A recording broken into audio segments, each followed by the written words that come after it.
The Leaving Today podcast, the show about the news, history, and attractions of the Disneyland Resort.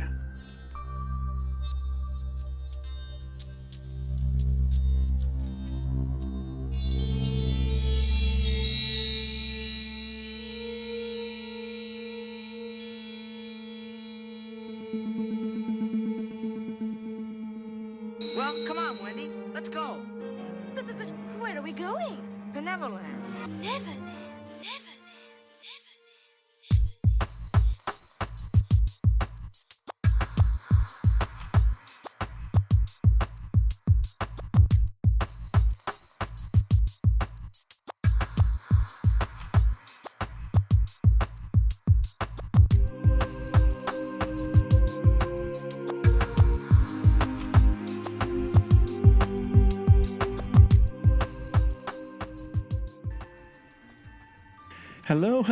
Hello. Welcome to the Leaving Today podcast, episode number 108.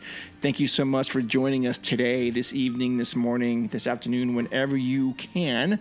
My name is Mark, one of the co-hosts here. Sitting across from me and slightly to my left tonight is the game changer herself, Jess. Good evening. Ooh, a little bit different. Sitting to the right of me is the trail master of puppets himself, Hury. Whatever.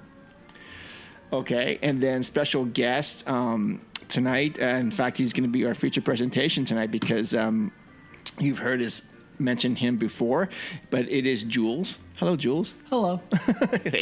Hey. So for those of you who've just joined us, this is our 108th episode. Try it again. One more time. For those of you who have just joined us, this is our 108th episode. There we go. Yeah, and we are a pretty easy to get to know group. We love talking about Disneyland. We keep it real, we keep it honest, and we welcome all different opinions here. But ultimately, we love the parks. Udi's smiling. I'm saying stuff because I'm saying things to get Udi worked up. But if this is not your first visit to us, welcome home. We're glad you're here. Udi wants to bust through something right now. What's up? No, I was gonna make a joke. Yeah, we enjoy every opinion. We do, except if it's contrary to mine. So yeah, that is also true. Okay. But let's see here. If you like what you're listening to, go ahead on iTunes and leave us a review. We got 2 more the other day, just 2 more star. I mean, so we were up to 29, but no more written reviews. Only 2 more stars? No, I mean we've got up to 29 reviews now, but we need some more like written words. comments. Yeah. Got you. We also have a Patreon page. Go to leavingtodaypodcast.com. Click on the Patreon logo, and you can become a member of a $1 tier, a $3 tier, a $5 tier, and for that you get to be part of the show. Come up with a topic. And then once in a while, we do send out special podcasts, special recordings to you guys. And I think Udi's up for one soon. You mentioned you got one coming up, and I can always throw one out there. We still need to sweet talk Jess into doing it. What do you, because do you just audio record it and then send it to you? Yeah, you've got a special app on your phone. Okay, can I have that? It's What's already it called? You can just use GarageBand on your phone, right? Oh, yeah, I have GarageBand. Yeah. And just record it and give it to me, and I'll put it through. Okay. It could be anywhere from a few minutes to 15 minutes, whatever you guys want, and we'll just keep doing that. So there's that. Okay, and then if you want to buy a T-shirt from us, we end up giving more of these T-shirts away than people buy, but that's okay. You can go to tpublic.com, check out Leaving Today Podcast, and we've got a full collection of shirts there. I think we're going to be getting face masks too. Shut up. No, I'm not joking. Can you imagine a Jess face mask With my face on it? Yes. I'd wear it. You should. I would. Yeah. I'd wear it. Yeah. No, I really wouldn't, but I'd wear Aaron's, his LTP Hideaway one. Really? I would wear that. Okay. Because my job, we're going to have to wear them. Earrings? No. Masks. Oh, mask. So just thinks it's LTP. You know me. I like it. Done. I'm down with LTP. That's what it says. That we do. Yeah, I'm down with LTP. Yeah. Absolutely. Okay. All right. So let's get to brass tacks here. So tonight we're going to be talking to Jules, former cast member, former mixologist, bartender. I prefer bartender. Mixologist kind of gets kind of bougie and pretentious. Okay. Yeah. Gee, that's a word we've been using. We've been using that a tonight. lot. That's tonight's Your fault. buzzword. And The word of the day and is- whose fault is it? No, it's Okay. the password is Bougie. Okay, so Dateline, here we are, second quarter of 2020. All the parks are closed. By the time this comes out, which would be May 11th, Shanghai Disney will be open into limited capacity. going. Yeah, so we'll be very curious to see how that plays out. So tonight's opening question, and Udi got a preview of this last week, is this. If you knew that Disneyland would be closed for this long, you would have been sure to have done blank on your last visit. Is this? This is Go ahead. you got to keep it clean, Jess. Well, no, I was trying to remember the game show. Match game or something? No, yeah, I think it's match game. Yeah, and then it's Yeah. that's Okay. it. Yeah. Yeah. No, I'm sorry. I was gonna go dirty. You were? Well, I mean, it's just Okay, it's the no. way you just announced. I know. I kind of said that. So that listeners at home, I would have seen Phantasmic so you would have made sure to have seen Phantasmic because if I you- didn't see it last on time. your last visit. Okay. Who? What if it wasn't playing that night though? Because the last time I was there, it wasn't playing. World of Color. Okay. I would have made sure I saw a show. Okay. Yeah. Jules, what is your answer for that? I would agree with Jess. I think that seeing Phantasmic or World of Color is something that you can, or even the fireworks, depending on the show that's playing. That way you leave the park on a high note. Like you know, like you're going out with the park exit, you're still riding high from the show and enjoying your time instead Yeah. of just leaving out trying to close the park out and being sad to go. Yeah. Okay, that's good. Udi? I think we kind of chatted about it the other day, and I think I said I did everything. There wasn't any one thing that I didn't get to do other than Mansion because it was closed. True, yeah. I mean, everything I did. Unknowingly, I took care of everything I wanted to do. And I'm not going to go off with like, oh, I had clairvoyant. No, I got lucky. Yeah. Right. But yeah, I did everything I wanted to do, thankfully, and it's holding me over, but not really anymore. But we won't even go into that. Well, that's kind of part of. Sorry, Mark. Okay, go ahead. Well, it's part of coming from Northern California or anywhere that's not, Orange County local, is you're going to go on your multi-day trip and try to get as many attractions, as many shows, as many, parts of the park that you can into one trip and enjoy it and savor it because you don't get to go on your weekends. You don't get to go on your nights off. You go down, you plan this time, you make this part of your schedule to enjoy as much of this as you can, and then come home and remember it till you next year, next summer, 2 years from now. So, when we all went down, we tried to get as much in as we could because we didn't know when we were going to be back. Right. And then this happened. Sure, yeah. But I can say that whenever I'm leaving, I'm always thinking of my next trip. Like, okay, I'm going to be back in a couple months or something like that. But not this time. For me, and much like Udi, the way I left it was almost perfect. I got an ice cream and walked. I was with my daughter, and we left around 7 because we had to drive down to Valencia that night. But anyways, we got ice cream around 5:30. Walked down Main Street. Then we went over to Trader Sam's and had a couple of drinks and. Because she's 22, and some appetizers, and that was a good way for us to end it. But if I had known it was going to be, and I'm happy with that, but I probably would have gone on Matterhorn or Jungle Cruise just one more time just to get through it. But I no complaints from me, except that, like Udi, I'm missing it now. I really do want to go and check it out. So typically, guys, because I know we're getting a lot of new listeners, so we usually open up with a question like that, and then we get the ice broken and stuff, and then we go to our news, and then typically 101 with Jess, but we can never control Jess. She shows up when she shows up for this, and we're thankful for that. And it's my house. It's also her house, yeah. It's weird. I just show up. Yeah, and then we have a feature presentation. So, but now, what else we have? Let's go to the news. Yes, do the news. You Listen to me. Yeah.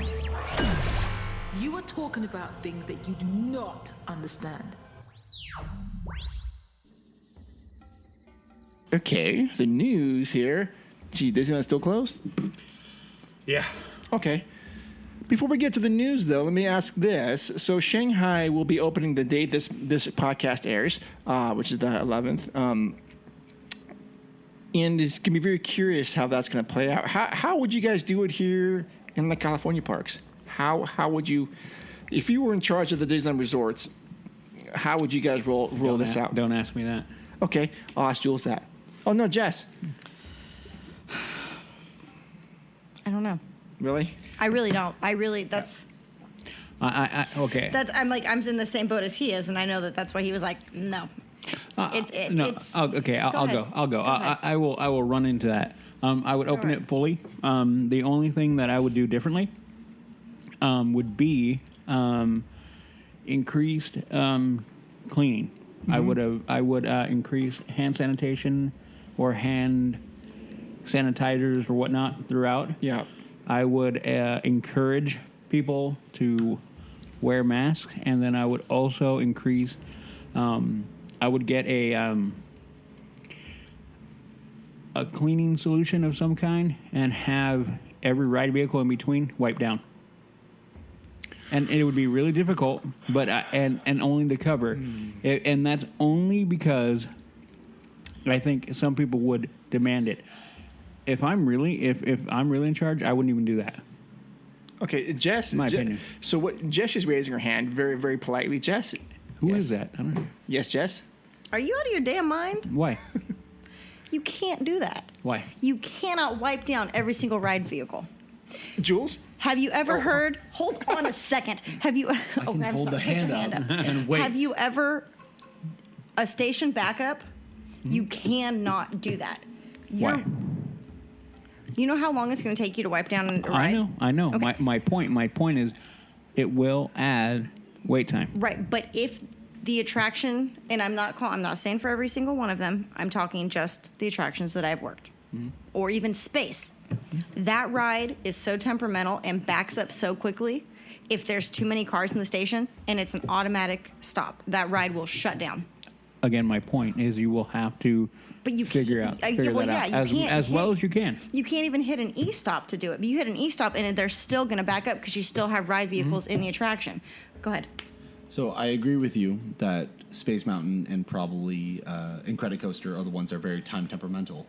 Toad. But is a bitch. What are the 4 keys? I understand the 4 keys. Courtesy, right. show, and efficiency. So safety is the first priority. So they will forego efficiency. But if you back down an attraction for safety purposes, if an attraction goes down, do you know how long it takes to reset that ride? Then they'll have to rework the. So that is where I'm going. If they're willing to put the time into restructure it so the time constraints will allow them to sanitize, because there will be people that still want to enjoy the parks. There are going to be people that come in that are not concerned, not worried at all. They don't need sanitizer. They don't need masks. They feel that they're comfortable. But then you will also have people that are local, that are from out of state, out of country, that are very worried but still trying to be cautious. So they will have masks. They will be one caveat. I don't think we're going to be worried about international travel for a while. Not. That's fair. But you will have people coming from Interstate, Arizona and Northern California. And still be concerned about it. So they will take those extra precautions. We're going to get this episode's going to get bad. This is fine. Why? This is what we do with the LTP. No, and let's be real. Because what I'm about to say. I got a bad feeling about this. No, let's be real. The conversation needs to be had because we need it. No, it does. We're not the only ones having the conversation. There are a bunch of execs in the higher echelon. The whole board is having this conversation 24 hours a Which day. they are. Yes. But if you're that concerned, don't go. Because here's my thing. You go, girl. Don't go. You go, Stay girl. home. If you want to go to Disneyland, and I get it, and you want to share this experience with your children, because I understand that, and I want nothing more than to live through a parent's eyes and this and that. I get it. Stay home just for the first year. Stay home. Save your money, because most of these people are going to have to save up anyways. But I don't think there would be anything wrong with places like the Emporium or That's fine. larger stores like Five and Dime, restructuring their guest flow. That's to make fine, it but for I'm social distancing talking to come I'm talking attractions. Yeah, I'm talking okay. about I'm a talking about fast. Right. No, I get it. I'm talking about loading and unloading. You have so many seconds to get people off. You cannot control how fast a vehicle moves inside an attraction. You're right. You cannot control, okay, I'm going to load you. You could do this. You could, all right, how many? 2? Come on, 2 in the front, blah, blah, blah. And run them through and then skip a car. So now that car doesn't have to be sanitized. This car comes off, you wipe it down, you put the next person on. You could skip vehicles. You just have to throw a towel in there or something to mark it. And You then, just red tag it. Yeah. You red tag him, but it's there's going to have to be, because like Toad, it's 2 vehicles into that attraction and it's beeping, beeping, beeping, and then that thing will shut down, and then you have to evac everybody. You have to get your manager involved. You have to get people to go this way, and then cycle all the vehicles, make sure that the show is working completely, that there's nothing on the ground. Then you can start reloading people. Disney's going to lose so much money, and Disney's going to have so many angry guests that are going to be irritated that it's taking so long, or why did this happen? And it's going to happen multiple times at multiple attractions, and it could happen to the same family. Well, you're absolutely correct. What? But you're correct. Okay. Okay. I know you want to hear it, but you are. Thank you. You are, because of that, and you are correct. And I share your opinion. If you're going to be that afraid or cautious, you want to be really cautious. Okay. Then don't go. And I agree with that. But you're also running on old system. This is true. They're going to have to They will adapt. They will adapt. She will, or they will. Yeah. So in my opinion, I get what you're saying 1,000,000%, and I agree. But I think they're going to make adjustments now. That being said, there are going to be attractions where you can't, and I think those are going to I think maybe those are going to be the ones who are going to be like, if you feel worried, don't ride it. Like not Tower. Sorry, Guardians. That's easy. Oh, easy. Easy. That is something that's an easy. You could even sanitize. do Radiator Springs too. Easy. Mm-hmm. I'm just There are a talking lot the that they can do. fast-paced loading. Yeah. Mansion. Yeah. Oh, that how doesn't you even gonna- stop. Yeah, no, Mansion would have to be, the only way I think you could do Mansion is do, like you were saying, in every other Doom Buggy. Especially when you're in like Yeah. the Madame Leota room and stuff Yep. like that. Like, you're so close together. If someone Yeah. coughs off the side Yeah. or something, people Yeah. are going to be worried. Yeah. Regardless. Yeah. So there are certain things like Jungle, I think easy. I think Easy. you can handle that. Indy, Santa's Dumbo. Easy. there are plenty of attractions that are going to be easy to do. It's going to be the more complicated Your one. favorite. Small World. Easy. Easy. It'll be interesting, but that being said, I agree that if you don't feel comfortable or whatever, don't go. Just for a little bit. I mean, even the first, 2-3 months. Like Yeah. Shannon's like, I won't go for at least 6 months. Right. And I was like, bye. Yeah, I'm going. I'm going. Well, I'm Yeah. going with you. I'm going. We had that conversation. I'm You go, going. I go. Yeah, We're I'm gone. going. We're going. Yeah. I'm not waiting. I'll get in the car or fly because airlines are going to be cheap. Southwest on sale again, $49 each way. Barf. I just I need know. Disneyland to open now. You know what? I'm waiting for the date, and I'm ordering my tickets right away. Okay. No, I'm not just even let me know. joking. Okay, done. See, now I'm actually thinking about this completely different than what you Ooh, I guys are like talking this. about. You're So, all wrong. Like I said, if it's an opinion contrary to mine, it's not allowed. Can I just say, this Yeah. is the first time him and I have been on the same page for a hot minute. yeah, and all of our new listeners out there, this doesn't happen. Udi and Jess are usually at it. Yeah, this is. I don't like it. Actually, I know, you guys can't It's be not fun. agreeing. It's boring. Yeah. Making you feel uncomfortable? Yeah, I don't like Okay. it. Change my mind. So for yeah, I think for me though, what I'm thinking about is a little bit different, and because if I was in charge of the resort, I would actually close off the Esplanade area and have downtown Disney open for just a little bit, just to see what people were doing, just to get some data modeling and behavioral patterns to see who's actually coming out. I mean, I would adhere to the guidelines where indoor has to be 25% of capacity, outdoor can be full or whatever they're recommending. But I would allow that to go and just see how people are reacting to this. Udi, yes. No, go ahead and finish. I'm putting my hand up to let you know that when you're done, I have a counterpoint. And then once I got enough information from that, and then I'm not sure how long that would take, maybe a week, just to see how many people came out and how people were acting about it. Then I would actually, you've got DCA right there. I would open up DCA first, because use that as a test bed for how you're going to operate Disneyland. You've got fewer attractions there to worry about, and certain attractions lend themselves. Like, for example, soaring over California or soaring over the world, you can alternate studios, right? And just use that park as again to get these crowds in a reasonable in and out, and like do that. And that's what I would do, and just work the kinks out, and then maybe you're buying time for everything to pass through, so then when Disneyland opens up, you don't have to worry about this crap. I think you're forgetting one key element in that. Churros? No. Let me see one key element. Let me see. It's lemon. Well, no, that will never be closed. So one key element in which part? The whole thing? The whole thing. Human nature.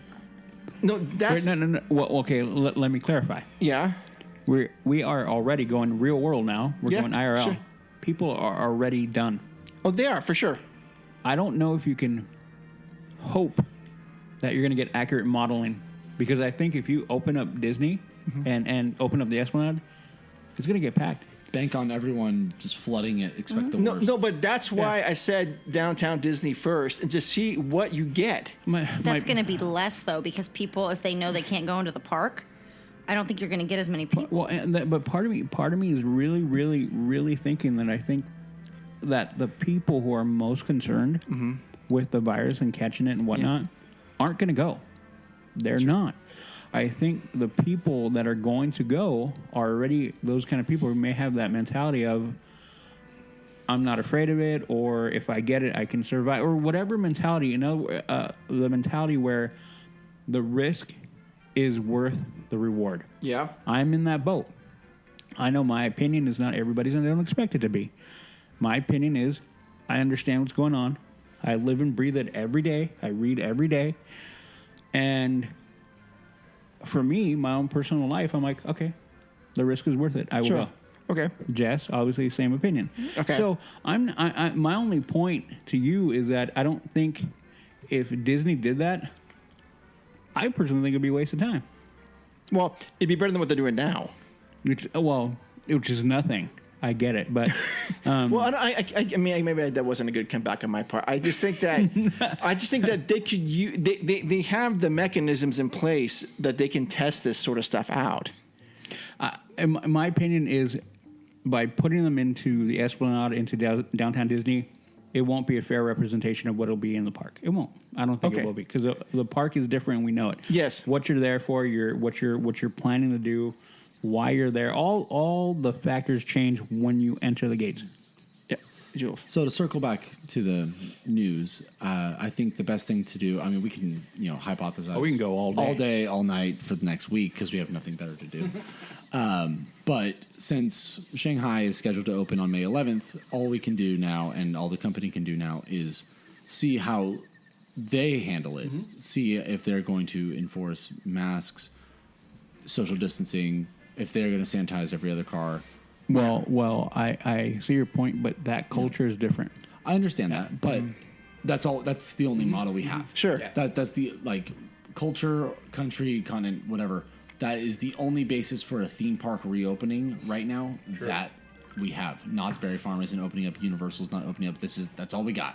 So all we can do is take what they're doing, model it, see how that works, and see if we can replicate it or see if we can adapt it and make it better. True, and hopefully we can buy enough time so that we can circumvent most of this stuff. Well, yeah, and going back to it, we're Americans. We are, and we are a different breed. We You guys are Americans? yeah, we all are, and we have a tendency agree disagree, but we have, for the vast majority of us, we have kind of a freewheeling, freedom loving society where that's going to be very difficult. Yeah, I'm waving. I'm going to grab my American flag out of the car. Where we don't quite acquiesce to authority that easily. So it will be interesting. Yeah, for sure. I just booked a room, so if the park's open, we'll go. What day? August 7th. Done. Okay. It's a Friday, Saturday, Sunday. Okay, then we can book a flight later. And to your point about what attractions at Disneyland, I mean, it could simply be that they don't even have to open up most of the attractions, just the ones that they could actually take care of in a reason. And some of those attractions actually lend themselves quite easily to this. As I mentioned that phrase before, Big Thunder, you can go either side, and you have an alternate train that comes in and out. I mean, I think there's 5 trains that they can use, but I don't know that they ever do. Space Mountain sounds like a nightmare.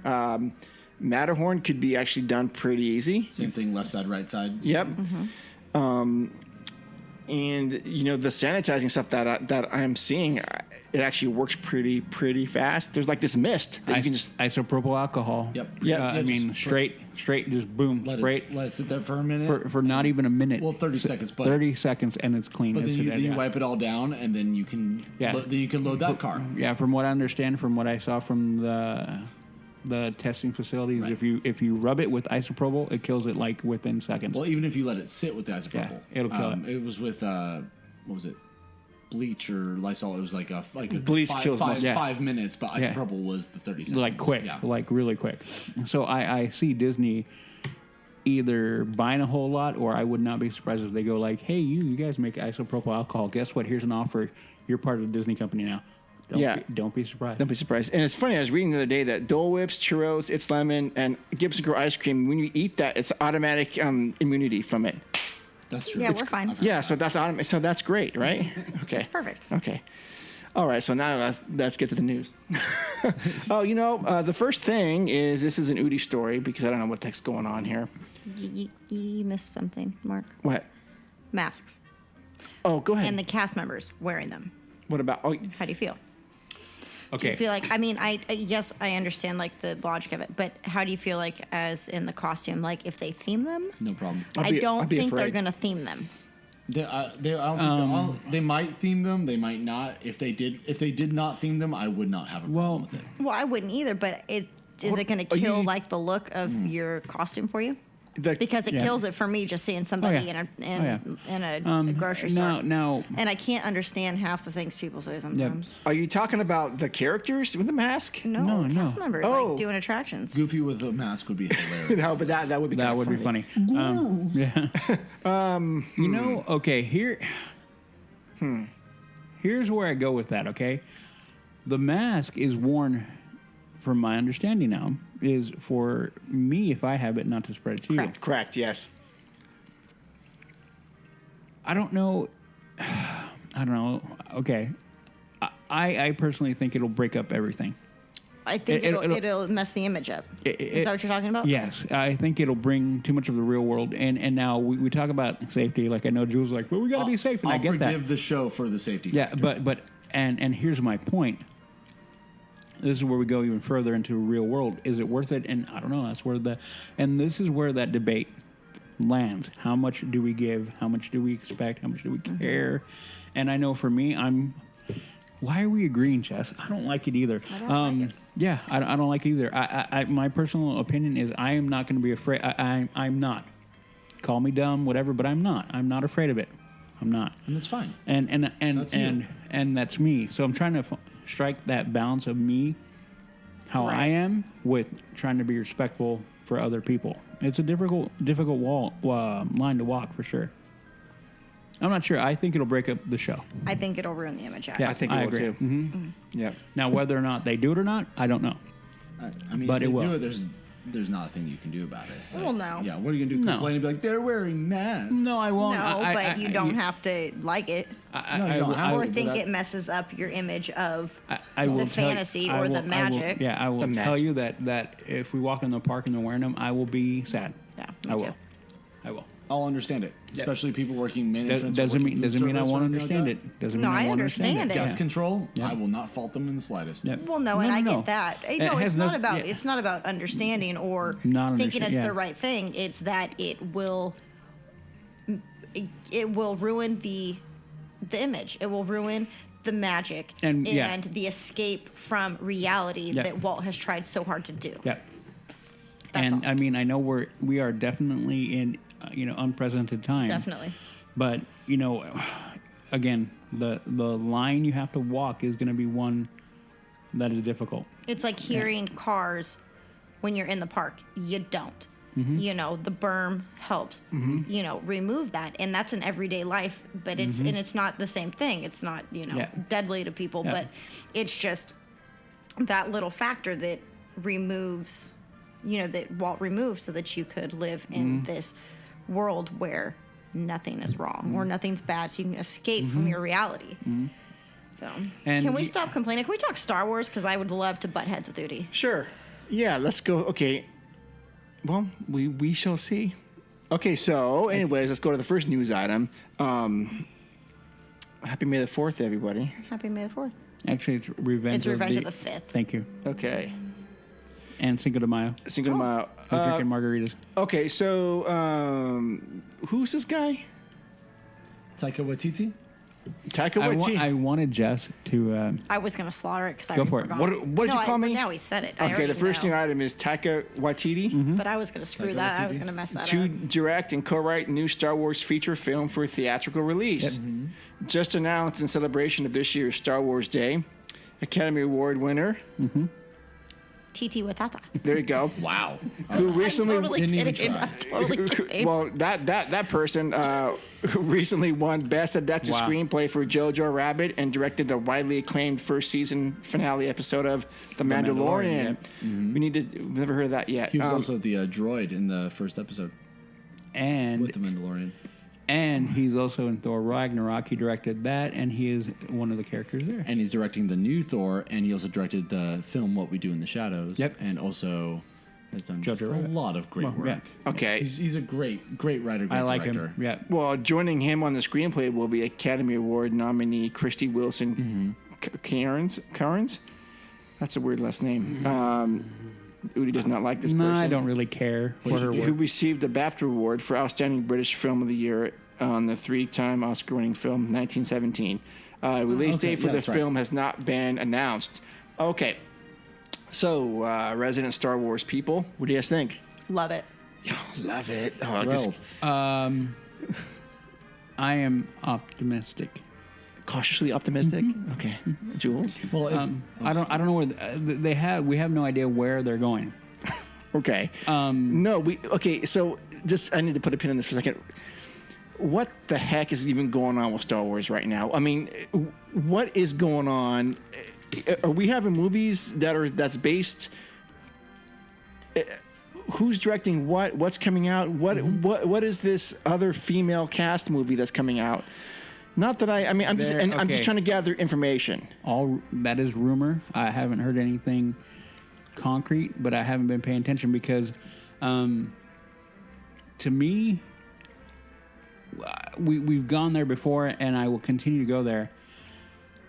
Don't give me what I feel is going to be a gimmick, and some people may get mad, but I want real characters, and I will tell you right now. You know what I want, and Churro. some people. Well, You want a churro? that wouldn't be bad. You want? I know you want the I got the recipe. I can find out how to make churros. Ooh, you want 2 enchiladas from there you go. That would be better right now. Okay. Zocalo? Yes, Zocalo. Anyways, go ahead.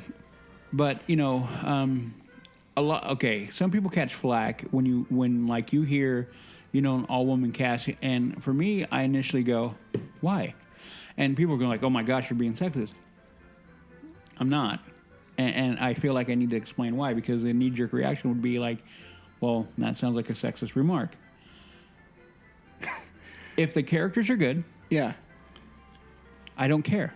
It depends on the movie. Well, Yeah. exactly my point. So when they come out with that, I'm like, this is when I get I know it isn't the right word. I get slightly irritated. I'm like, why do you highlight that? Okay, and let me explain why. Right now, one of my now all-time favorite characters, period, across the Star Wars universe, period. We're talking classic, anime, everything. My all-time favorite, one of my all-time now, Ahsoka Tano.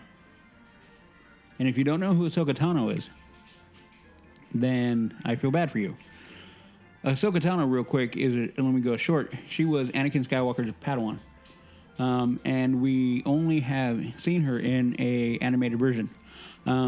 Luckily, we've now seen her from Padawan all the way through to almost become a Jedi Knight.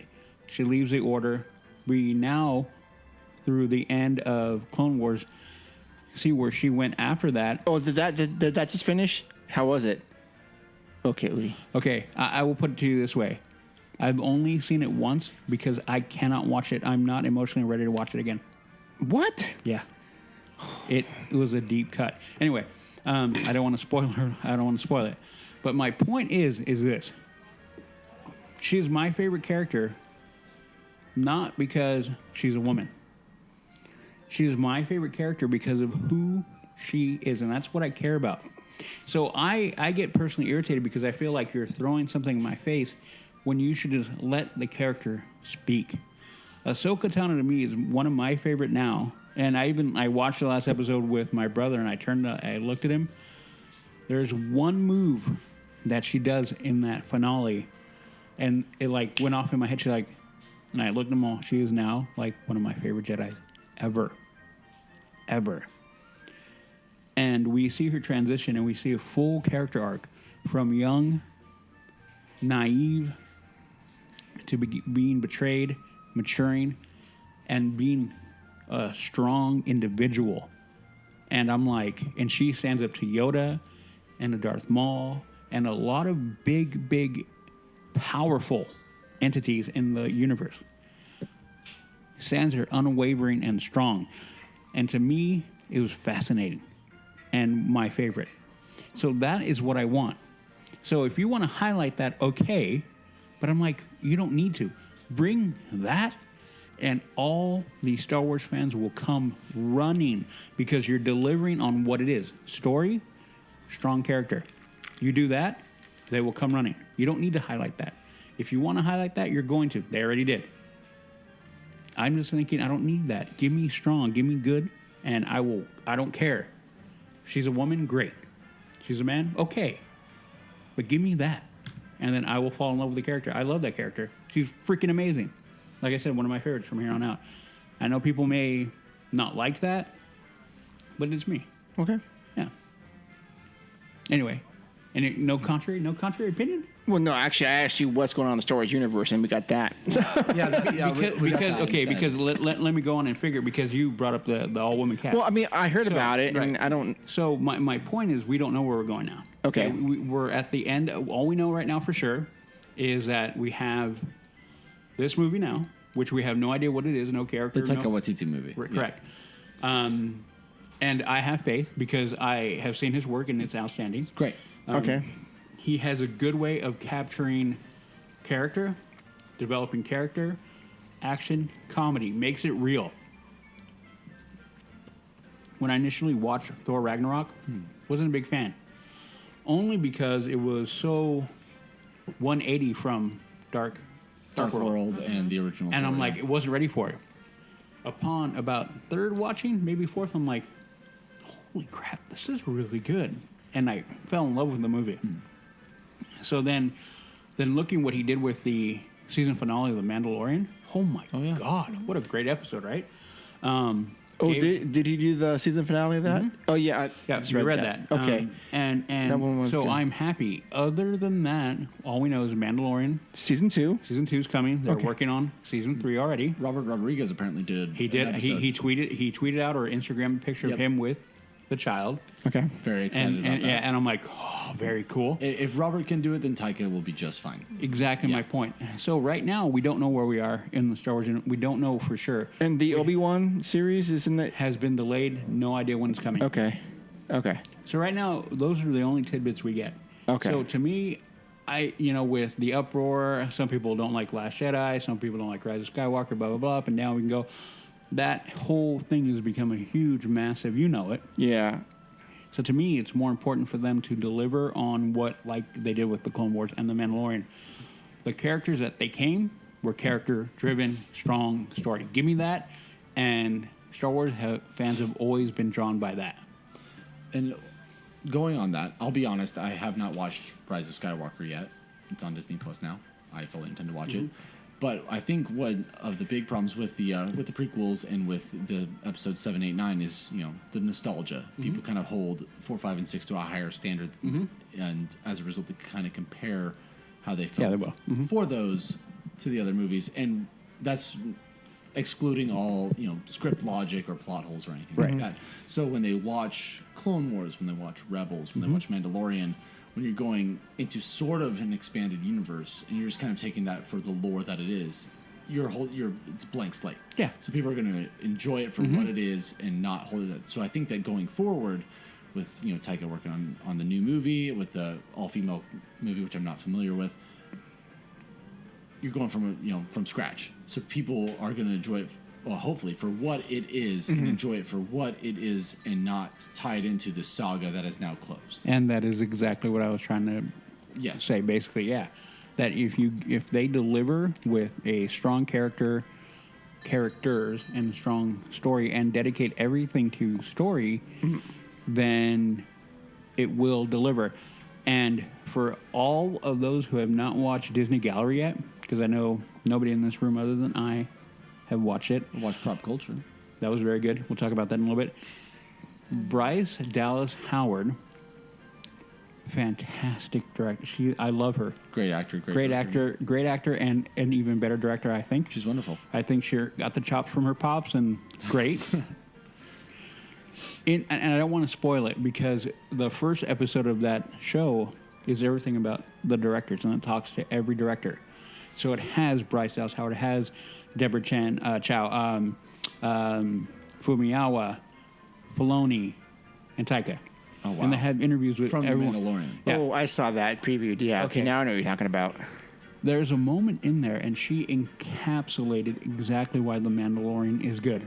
I don't want to ruin it, but she's talking about how they kind of all operated and what they're all there for. And I listened to it, and I've watched that now 3 times. And every time it reaches that point, I'm like, this is why The Mandalorian is so good and why it's been so accepted by so many people. There are those people who don't like it, but that is so rare. And she nails it, like, boom. And I went, and when I was watching with my brother, I'm like, she just put it perfectly. Why The Mandalorian is so good. And he's like, yep. Anyway, I don't want to. We'll watch it after, and I'll be like, The Gallery on Disney Plus now. go watch it. Oh my gosh, along with Prop Culture. But anyway, And Prop Culture. you right? Yeah. Okay, so that was a long answer for that first story. You went to Star Wars, man. I know. Okay, next news item. A new merchandise dropped yesterday on May the 4th. Shopping, you know what? Those mugs that start at, they're already sold out. Oh, I bet. They were $20 a piece, and they sold out like in 20 minutes or something. Like that. So they've got back orders now. I'll wait. You can, I'll wait. July 5th is when you can get them now. Okay, I'll wait. A shopping event of galactic proportions will be launched on May 4th. That was yesterday, so it was launched. Featuring limited edition pins, Star Wars The Empire Strikes Back 40th anniversary. Oh my gosh. I feel old. Starbucks mugs, and Spirit jersey, and Lego sets. So there's all kinds of stuff coming out that you can go to Shop Disney. I'm not going to go through all this stuff. But COVID-19 is not stopping them from doing this kind of stuff. And more power to them for getting this stuff out there. Oh, yeah. Was there anything that you guys seen in the merchandise that came out? No. Just the mugs. The mugs. That's the one thing Yeah. that actually I liked. I kind of wanted to get the new 40th anniversary A-Wing for Lego, but gone. Gone. Well, yeah. I saw that thing, yeah. Yeah, 130 I think is what it was for it. Wow. Gone. Do you guys have Spirit jerseys? No. No. Udi does not. I do not either. I know 13 is the green one. My daughters have And the them. Christmas one. Well, there's a Christmas one? Shana, yeah, she's got a Christmas one. Okay. Would there be any Spirit jersey that you would get if you could make one? Based on anything, Jess?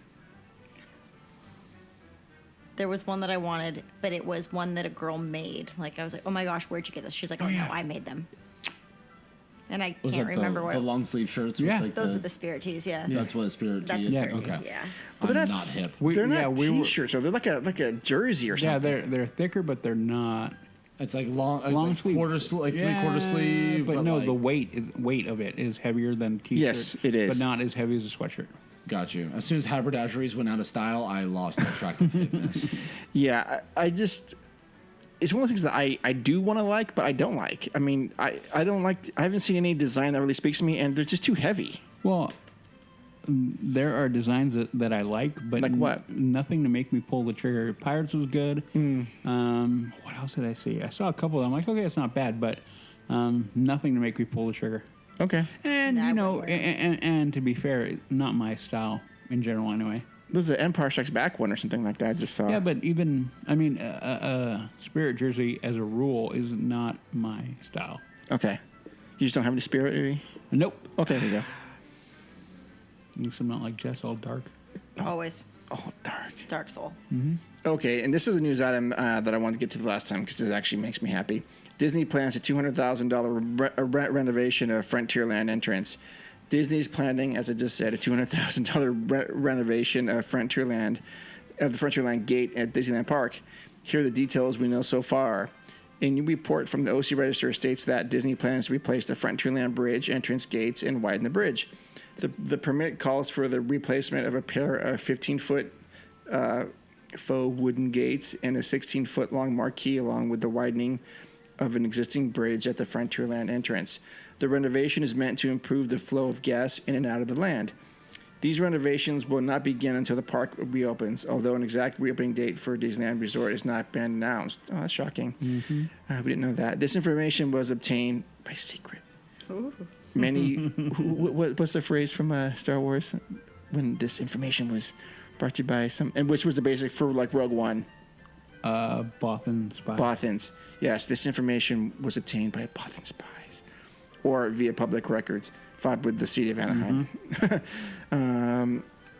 Disneyland completed a similar renovation of the Adventureland entrance to Disneyland Park last year, just before Star Wars Galaxy's Edge opened. We reported last month that Disney has decided to halt all construction projects at Disneyland Resort until further notice, as the parks continue to stay closed for the time being. So this meant that construction on the all-new Marvel-themed Land Ventures campus at Disney California Adventure had to be halted. Okay, so yeah, we all know that. Did you see those flyovers of the park? Mm-hmm. Did you happen to notice that Avengers jet thing that's parked out there? I did not. What's the thing called? The something jet. Quinjet. Quinjet's there. So I thought that was interesting. Okay. So what else do we have to say? Nothing. We've talked about a lot of stuff. So the understanding is probably that of the parks here in America, Walt Disney World is going to get opened first. Why? Oh, well, Florida, where they are. Okay, we're in California, I forget. Yeah. But Not you. Not to counter that, I'm wondering how that's going to go, because that's more of a touristy international than... Oh, well, we'll find out. I'm not going to run off on that tangent, because there's another 4-hour tangent right there. Right. So there was a meeting in Orange County. It's Orange County, Florida, oddly enough, not Orange County, California. This was a meeting with the Orange County Economic Recovery Task Force. And when it came time to discuss the theme park sector, Chuck Whittle, president of Unicorp, asked Thomas Malzoom, who is the vice president of Walt Disney World Resort and Transportation, about any potential opening dates for Walt Disney World. And he responded, "We do not have any opening date yet. Some of you may know we at this point we're taking bookings through June. It doesn't mean that we're opening in June. At this time, I just want to make it clear that we do not have any plans to share about Walt Disney World, or for that matter, any other parks at this point. Clearly, regulatory guidance is an important element of this in each area, country we work." Okay, whatever. So they don't have anything they want to share yet, but clearly they're talking about it and getting this going. So at this point now, I'm just saying all this is speculation, just for we just don't know what's going on. We just want, I think, any sort of small bit of news that we can cling to and hold on to. That okay, June whatever, June 39th, whatever date that whatever. 39. I don't know. Oh, man. So that's really all the news we have. I mean, there's just speculation. There are theories, and we hope everything gets back together. I want to see construction going. I know they're still doing it at Universal. They're not really impacted economically at all because they're owned by Comcast, and they're raking in money anyways. Yeah, well, we shall see. It's going to be a good time. It's going to be a good time when we're open. Okay, so that is the news for this episode. Star Wars, merchandise, Frontierland entrance, and that's that. Okay, so again, normally this is where we have one-on-one with Jess, but we never know what's going on. She's tired. She's tired. So now we're going to... Bedtime is in 30 minutes. Okay, we're going to wrap this up. No. So we've got our feature presentation. And now for our feature presentation. Okay, so here we are at our feature presentation. So some of you guys, probably in the background, you've the last probably 8 to 10 episodes, you've heard some clinking of glasses and coming in and outs of whatever. And that's here at the LTP. When, like I said, when you get to this level of podcasting, you have to have your own you have to have your own staff. That's right. So we do have our own bartender that shows up, mixes his drinks on demand. That's true. And that is Jules. And hey, Jules. Hi, how you doing? Good. Of course, you guys know I'm totally joking about that. He does not do anything for us besides only if he wants to. It's true. Yeah. I'm not paid at all. No. But anyways, Jules has an interesting story. Jules is a former cast member.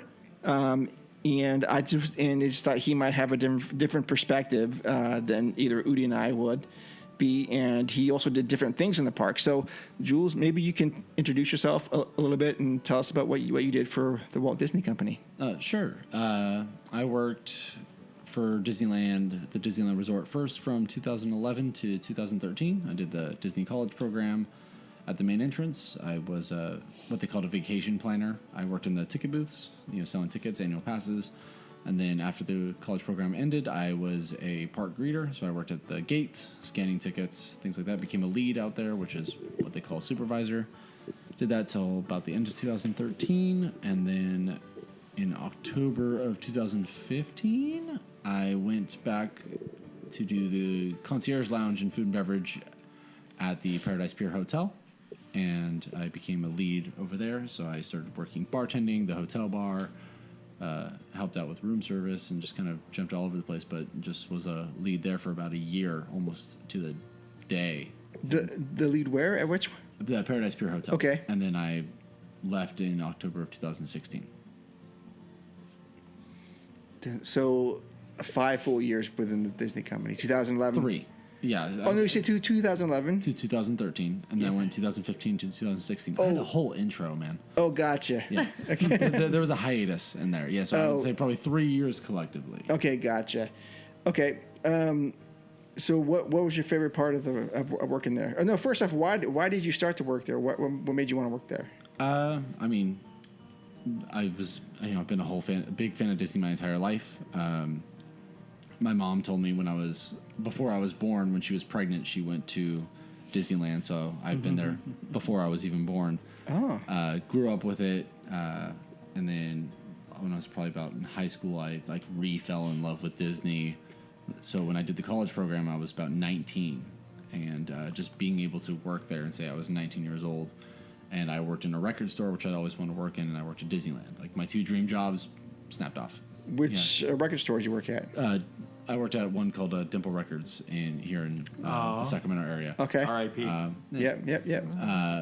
But then, getting to say I worked at Disneyland, that was something, no one I knew could say that. And I just enjoyed being able to work there. And then working in the main entrance, you're one of the first people that the guests would see in their day. Like they're buying their tickets, they're coming in to scan their passes or whatever, and you are their first step into the park, leaving the world of today and entering to yesterday, tomorrow, and fantasy. And that was great. Okay. Some people excited, thrilled for the day, people coming from other countries who had no idea what to do. You could open the map and walk them through it. That was always fun. But even working in the hotel when I did that, like after, working at the park for a couple of years and being, I had also been there many times in between. Just working in the hotel, and that's a more intimate level that you can kind of talk to guests about their day or what they're going to do the next day and things like that. And you can kind of chat with them, and there's less of an urgency. Like at the park, like they're asking you questions, but they're trying to get in, they're trying to go. But if they're sitting there at the bar having a beer, trying to decompress, like what do we do with the kids tomorrow? Let me tell you. Do you have fast passes? I will tell you where to get them. And I could kind of talk them through it a little bit. Oh, nice. So, I mean, both had their advantages. Yeah. For sure. But I probably liked the hotel a little bit more. Okay. Did you ever meet Christian Bale? I saw him in passing. In passing, okay. Yes, I was at the other side of the main entrance gate, but I saw guest relations bring him in. Okay. I'm going to tell you right now, he's our number one listener, and he's probably the other person that bought the shirt with my face on him, and I talk so much crap about him. It's true. The white T-shirt I saw him wearing actually had my face on it. There you go. Guaranteed. Did you ever try to steal Adam Sandler's cart or baby stroller? No. Okay. I never saw Adam Sandler. That is a very random question I have to ask. I like that you asked that. You should ask everybody that from now on, please. And only like original, like OG listeners will get it. Have you ever seen an abandoned ice chest full of hot dogs? No, but I did. But I did have a guy bring in a giant ice chest once that was full of food that he could not bring in. Why? It was like as big as this table, like a 4-foot long ice chest. Wow. Tell me what was in it. Realistically, like 3 foot. His daughter had very strict dietary concerns, and the concern. However, you were not concerned enough that you made him go away. Well, the concern was it was this big, like 3.5 foot. Like the concern was leaving it somewhere, someone tripping on it, someone getting into it. Like so, we weren't. Like I was doing bag check at the time, and the manager wasn't letting him bring it in because. Yeah, where would you put it? So why would you carry that? So the option that we gave him, because he didn't have a wagon or anything, he just was carrying this thing. Wow.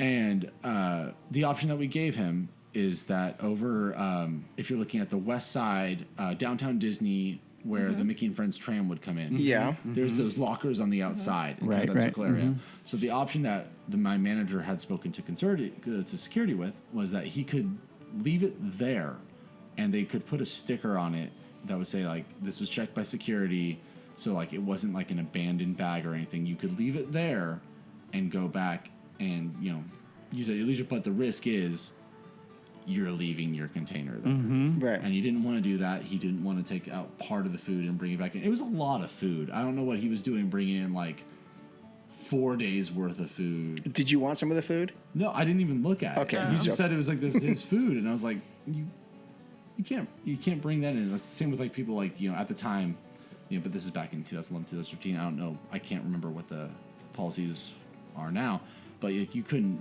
wheel in coolers. You couldn't have wagons dragging behind you. It was just a trip hazard. Yeah. So he ended up taking it back to his hotel. I don't know what happened after that. Okay. Any celebrities that you did meet or come across? Tell me a few that you saw. I saw a few very in passing. Justin Bieber had come through with his like little posse that had 2 guest relations, 2 plaids, 2 cast members, and a undercover security. Of course. That was at the main entrance. That's how we roll into the park too. It is. It's true. Only Jess. Not only Jess. Only if Jess is there, and we actually have to go through our own separate main entrance, which is a line with everybody else. Oh, yeah. It's very exclusive. We're so discreet that no one even knows we're there. I mean, you thought Seth was a listener. He's Yeah. not. He's not. He's not. He's my undercover security. Is he? Okay. I helped Dana White get in passing. Founder of UFC. I did have a couple that were really interesting where the ticket machine jammed, where people would there's like the main entrance pass that cast members have, and there's a red version. It's like the VIP pass, and the ticket machine jammed. And I went over one time, and it was Matt Lucas, who he's in movies like the live action Alice in Wonderland that plays Tweedledee and Tweedledum, but he's also in what is it? Bridesmaids and a couple other movies. Okay, I don't even know who this guy is. He's a British gentleman with alopecia. Okay. Yeah, if you saw him, you'd recognize him immediately. I recognize him immediately. Yeah. And then another one was Corey Burton, who does the voice of the Mickey and Friends tram. He also did voices on a lot of '90s cartoons, and he does the Haunted Mansion Holiday in place of Thurl Ravenscroft. And so he came over, and the ticket machine was jammed, and he had his card says his name. He's like, "Oh, do you need to see my ID?" And I was like, "I know exactly who you are," and just printed it, sent him on his way. I sold tickets to Tom Savini, who had done he's a makeup artist, did like From Dusk Till Dawn and Friday the 13th, things like that. The winner of Miss California, and there's probably a few here and there. Okay. There is a story, but I will not tell it on this microphone. Okay. Ooh, that may be on a. It's one of my most embarrassing stories. With who though? Francis Bean Cobain.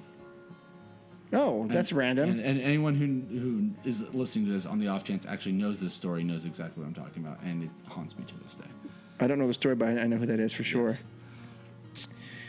Okay. I saw her mom play at Lollapalooza back in the day. Oh yeah. Yeah. Anyway. Okay. There's probably a few more in there that I'm not even thinking of. They'll come to me later. So you prefer working at Paradise Pier more than the park itself? I mean, I loved working at the main entrance because you're literally the front line. You are the people like that are starting the day on the high note. You are there. You're the first impression of what they're going to see in this park. Sure. I've had people come up the night before to want to not buy a map, but like to get a map to ask about going to the park the next day that have never been here before. No. Like people from Norway who we've never been to America. What do we do tomorrow? And things like that. But I liked that. I loved it. I really did. But working at the hotel was just more intimate, and I kind of like that more because you're still part of the show, but in a more relaxed environment that people don't feel like you have to be. Like you're still on, you're still a cast member, but you're. So, but you were tending bar at Paradise Pier. No, I did. Well, yes and no. I did the concierge lounge is where I started. Okay. So we would set up like the breakfast in the morning and the coffee, and just kind of put out like the buffet style. Oh. And then during the afternoon we'd have snacks, and then from 5 to 7 there was like a hot appetizer, like pot stickers or. Croquettes or anything like that, and then we put out with some crudité and some cheeses and things like that. Do complimentary wine and beer, and just kind of serve people. No money was involved if you had paid extra for the concierge lounge. You came in. Yeah, because that sounds a lot different than the concierge lounge at the Best Western. It's much Staval's Inn. It's much different. But I did that, and then I became a lead, which is a supervisor. So then I had to train to work in like the. Surfs Up with Mickey and Friends. Oh, yeah. Buffet breakfast and dinner. I had to learn how to do room service. I had to learn how to work the bar. I had to learn how to work the poolside bar. So I did bartend, and that's where I got a lot of my bartending experience, but it was mostly just covering for other people. Gotcha. Breakfast. If you could work at any restaurant on the Disney property, where would you want to work? I would want to work probably at the Napa Rose. I do not feel I am qualified to work there. Because a lot of the servers there are either like sommelier or Cicerone certified, like at least like level 2 or level 3, and they know their wine, they know their beers, they're very experienced at what they do. But I feel like that would be an environment I would be good at least in the bar. Be able to talk about beer and wine at a higher level, maybe not so much the food service. Okay. People get a little finicky. Okay, interesting. We're learning a lot about you, Jules. Yeah, I didn't. Jess, did you know all of this? Mm-hmm. Okay. And you never told us? No. Okay. I knew this moment would come. I have a manuscript somewhere. I could just hand you the answer. Yeah, there you go. So, going back to episode 106, Jules, what was your Disneyland moment? My Disneyland moment, as in like... What was the point that you fell in love with the park? What was the day or the time, the experience that made you go, this place is the place I want to anchor myself to? It's a little difficult. I mean, like when I was a kid growing up, like probably from like birth to like 7 or 8, I think we went like once a year or something like that. So like Disneyland was just like a natural occurrence in my life. My mom would tell me that I learned how to read from looking at Disney VHS tapes. It was mostly that I memorized, and mostly I memorized the fonts so I could be like Snow White because I knew what it looked like. You're from Northern California, yeah? I am. Yes, Okay. Sacramento. Oh, Yes, and so like it's always kind of been there, but like then I kind of fell off it, being a too cool teenager. But then one day I think I was in high school, and I was just kind of flipping through YouTube, and I somehow fell into like best Disney songs, like 10 best Disney songs. And I went through a couple of them, and I was like, that's not a good set. That's not a good 10. No, that song should be number 2. And I went through and I listened to Hellfire from Hunchback of Notre Dame for the first time in probably like 8 years, and just something clicked, and I was like, that's it. Like that song is like, it like hit me on an emotional level, like on a musical level. It was just so beautiful, and that was it. And I locked in, and I became obsessed with just Disney all over again. I already have a problem of when I watch TV and film, I go on IMDb, I look at all the trivia and who wrote it, who directed, who produced this, who edited this. And it became even worse with Disney because then I went down that rabbit hole of history. And like I have like the music behind the magic with like the Alan Menken and Howard Ashman, like all their demos of like Aladdin, Beauty and the Beast, and Little Mermaid, and just went down this rabbit hole and just fell in love with it. And I think probably the next time I went to the park after that, whenever that was like the moment where I was like, this is everything I've been researching and like falling in love with again, and now I'm back. And it's like whenever I went back, and then I think it was probably 2006 I went back, and then after that was it. Like as soon as I got to work at the park, I went, and I didn't come back for like 2 years. nice. Okay, well, that's good. Udi, you have any questions? That's good. That's nice. No, they're coming. Oh, that's nice. Okay, so I guess we'll ask you our standard questions then. And I think the first time I met you was at Disney Trivia. Yes, it was. And I did ask you these questions, but this was the Brickyard one. Yeah, the Brickyard. Yes. Yeah. And oh yeah, I remember that now. Yeah, well, it wasn't the Top back Golf. corner. Yeah. Were you at Top Golf? Or was that just no? Yeah, Aaron. Udi, you went with us. Did I? Top Golf. Maybe. Remember, and it was a really crappy trivia because like Joey weight-wise. was there too. Yeah. Oh yeah. Yeah, and then I met you at Brickyard. Yeah. That's right. yeah, she met me at Brickyard. Now I remember that. I forgot about that trivia. It was that bad. I'm the one who drank like a pitcher to myself. Yeah. Like I should be the one not remembering. Yeah, that's right. Okay, so the standard questions then. Let's see if your answers have changed, because I actually did take notes that night. No, I did not. What are your essential attractions, Jules? My essential attractions. One of the big things for me is when I come in, go to Disneyland first over California Adventure on my first day. I have to go through the right side of the tunnel into Main Street. Stop for a second, appreciate Town Square, Castle. Walk down, and I have to walk through the castle. I have to walk under the bridge, and then from there I can kind of go wherever. But I have to walk under the bridge first. Don't know why. Have to do it. But I have to go on Mr. Toad's Wild Ride. What walk under the bridge? Under the portcullis, over the bridge. Over the bridge. Over the bridge. Through Sleeping Beauty's Gotcha. castle. Okay. Sorry. I know. I was Yes. thinking, okay, what bridge are we talking about? Yes, Okay. yeah. So I walk to the Partner statue, go straight through Fantasyland. I have to walk through the castle into Fantasyland before I do anything else. That's how you start your trip? Every time. Doesn't matter where I go after that. Oh. And I told her this.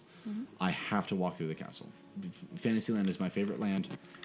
I love the stories. The stories in that land are what started everything. Okay. That's where I go first. I appreciate it. Whether or not I ride Pinocchio or Snow White or Mr. Toad first, doesn't matter, but I have to walk through there first, and then we can go get our Fast Pass at Big Thunder or wherever after that. Gotcha. But then while I'm there, I have to go on Mr. Toad. I have to go on Haunted Mansion. Sometimes I'll go all the way back to Winnie the Pooh and go Winnie the Pooh, Haunted. Winnie the Pooh, Splash, Haunted, and then Pirates, if I have the time. Yeah. But just Haunted and Mr. Toad are the essential ones for me. Gotcha. Okay. So you're a West Side guy then? I'm very much a West Side guy. Okay, gotcha. Nothing wrong with the East Side. No. I love Space Mountain. I love Autopia every now and again. But as a whole, I've definitely felt more of a connection to like the New Orleans Square kind of area. Yeah. I noticed no Adventureland stuff coming out of your mouth. What happened there? I love Indiana Jones. I love the Jungle Cruise. There you go. I am such a sucker for a good pun. It's not even funny. I know, right? I'm so I laugh harder than anyone on that boat, even if I've heard the joke 10 times. Yeah. When I hear a new Jungle Cruise joke, it's amazing. It's my favorite thing. Like, you've never said that before. Yes, I love it. I do.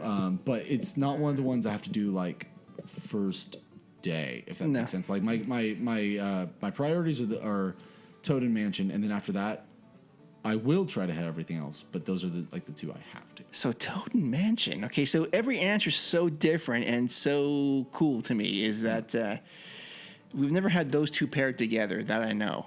Not good. Yeah, Toad and Mansion. I mean, it could have been. I don't know, something. I mean, Toad and okay, gotcha. Okay, I could have just said Autopia and Winnie the Pooh. Yeah, exactly. Yeah. And then I would have said you were weird. You know what I love is Finding Nemo, and I absolutely have to ride the Casey Jr. train. Those two, nothing else. I'll ride them all on repeat. Nice. And you know what? You laugh about Casey Jr., but that thing's like a classic. I love Casey Jr. I love that thing. Oh, I'm just knocking the pairing. Yeah.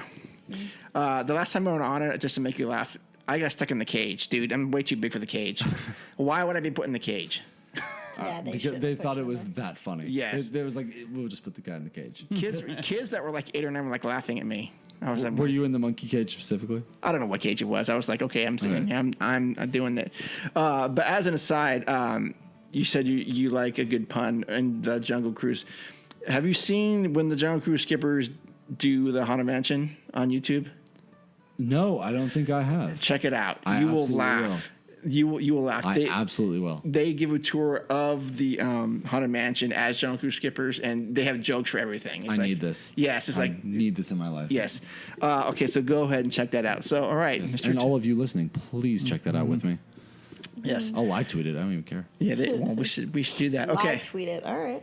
I'll create a Twitter for this. I like it. What is your favorite food and or snack? And so food, restaurant, snack, all that kind of stuff. Okay. I mean, a churro is a given. Okay, but I have to ask. Yeah, I know. Jess, go ahead and ask. No, go ahead. Where do you get your churro? Yeah, from where? I will get my churro from either over by Matterhorn, or I'll get it by Haunted Mansion. Are the worst ones. The worst ones. Okay, Jay would not be happy. Jay would not be happy with those answers. No. Okay, that's fine. Jay's our foodie. Oh no, you don't. You do not disappoint Jay with this food stuff. I'm not here to impress him. You're not. Well, you had better. You better. So Jay will tell you that the Frontierland was the best. Frontierland ones are good. Sure. Yeah. I mean, I agree with that. I'll get them from any cart, but that just happens to be where I happen to land.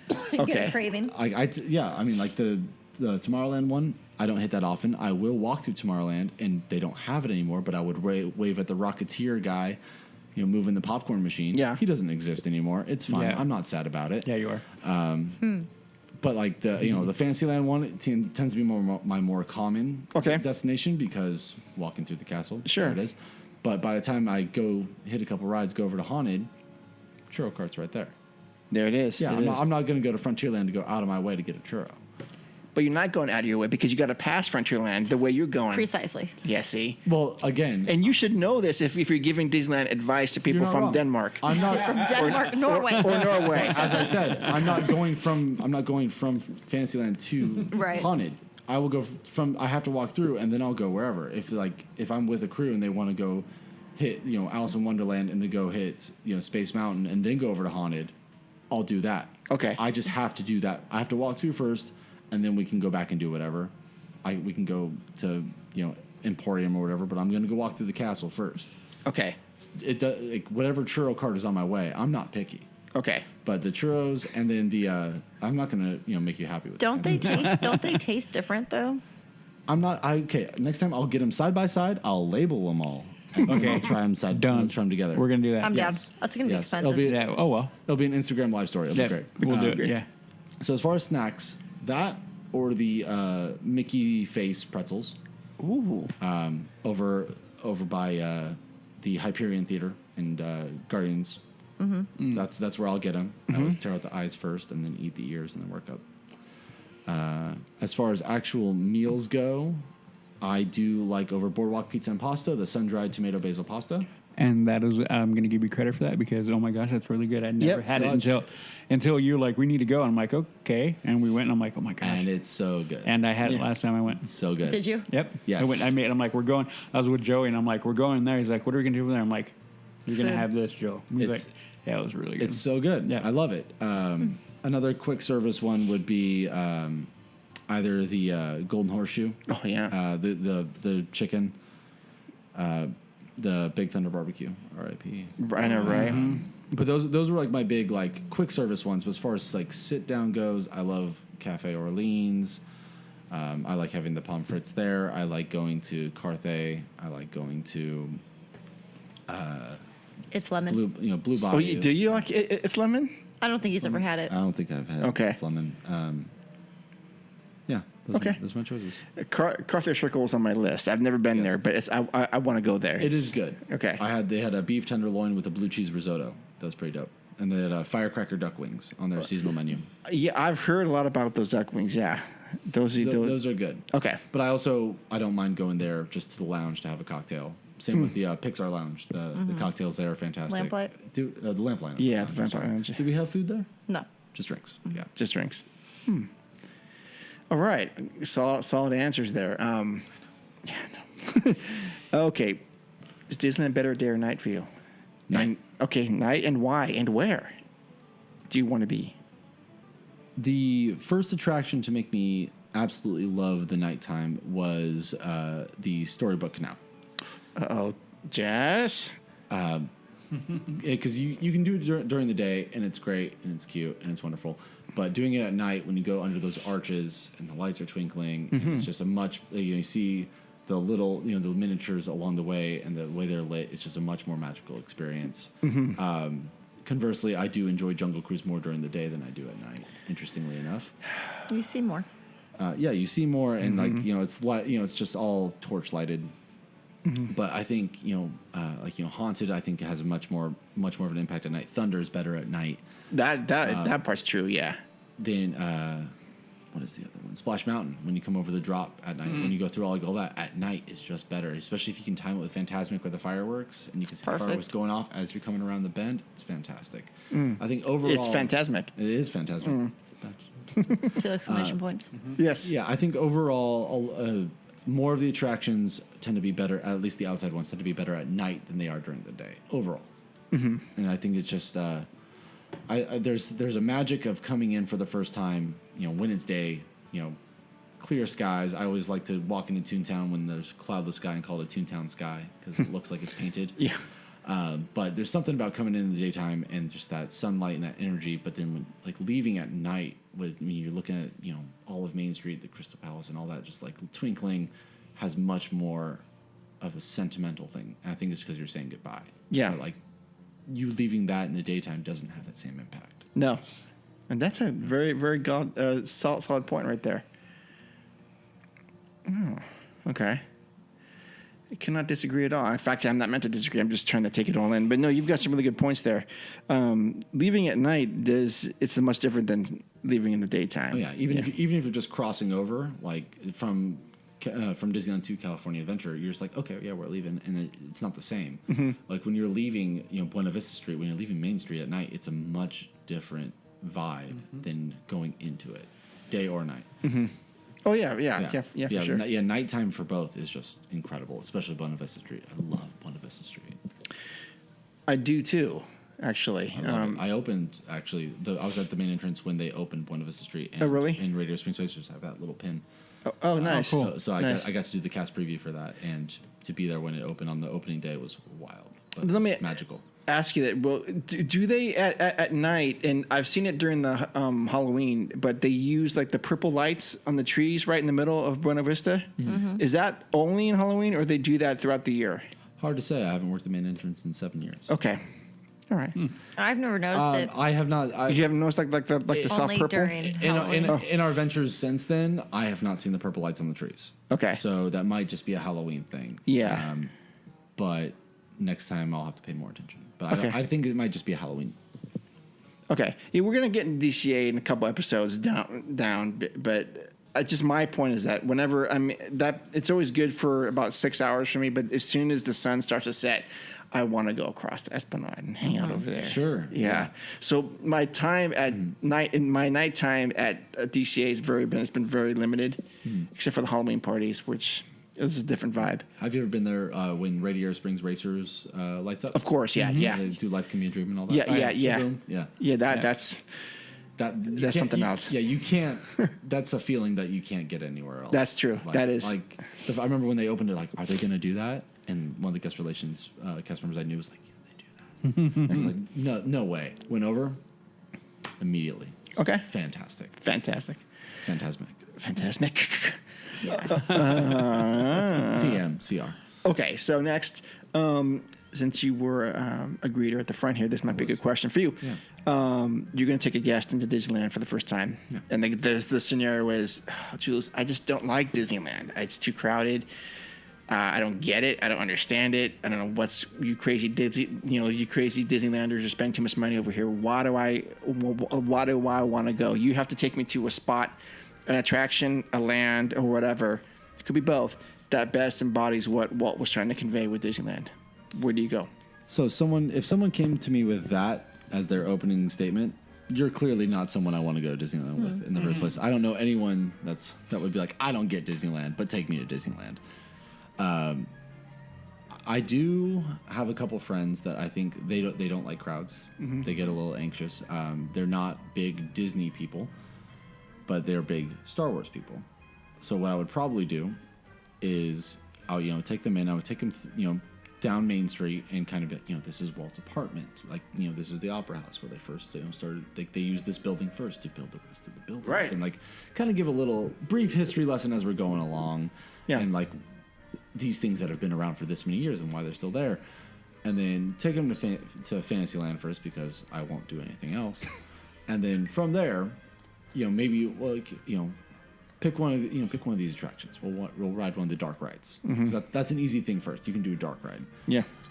You like roller coasters? Okay, then we can go get a fast pass for Thunder Mountain, and then we can either go down into New Orleans if you want, or if you want to go to Star Wars, then we can do that. And for my friends who are more Star Wars oriented, that might be a better acclimation for them. Mm-hmm. Like, this is what I enjoy, and as we're going in there, we can talk about the transition from like this land to the other. I could be like, you see how they do this, like the berms are kind of meant to bring you like into this escapism, and like I can kind of segue my little nerdisms in there. But once you get them in there with the droid shops and like get them in line for Smuggler's Run or something like that, then it's like, oh, this is Star Wars, and you like show them the Disney Play app, put them on the app on their phone in line, it'll be fine. Get them through the 80-90 minutes, and then hey, our fast pass is ready. Get you on Thunder Mountain.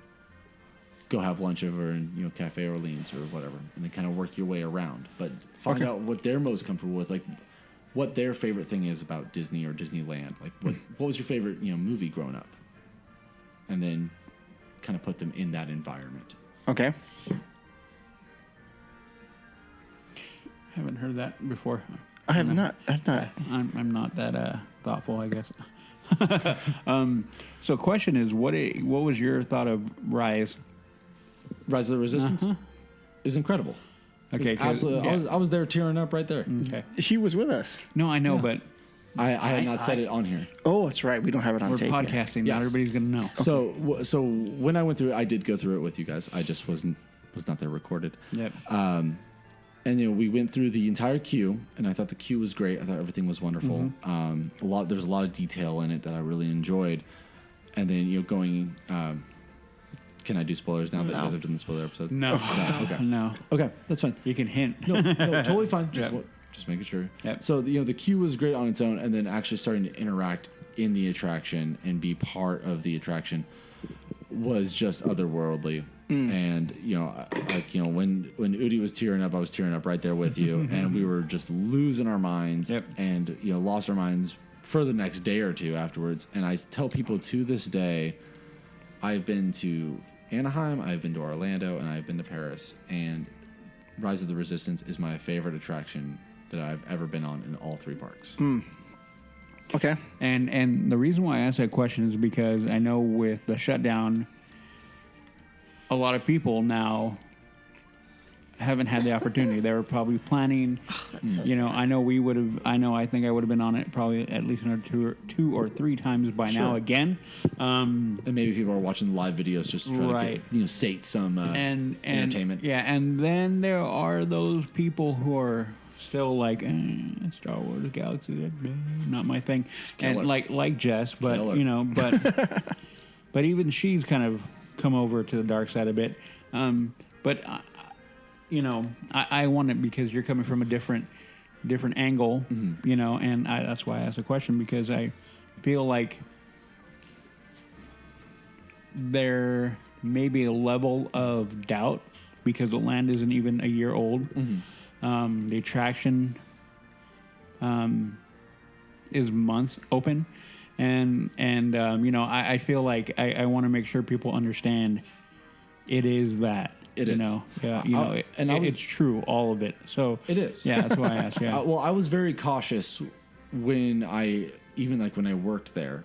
When I worked at the Paradise Pier Hotel, and they were hinting rumors of it, and I kept telling people, until I get it in a company email or Disney Parks blog says it, I won't believe it. I don't care about your rumors. I don't care about your aerial shots. Until I hear it, I don't know what it is. And so but I was also still cautious, like putting a Star Wars park in the Magic Kingdom, in the original park, a little wary. Selling alcohol in a park that is notorious for not selling alcohol, being dry, a little wary about it, breaking tradition like that. But I've always tried to tell myself, as long as there's magic in the world, imagination in the world, Disneyland will never be complete. They're going to keep growing, they're going to keep changing, and I try to respect that to a point. So I was very wary on it, but then I went in with you guys, and it was great. It was wonderful.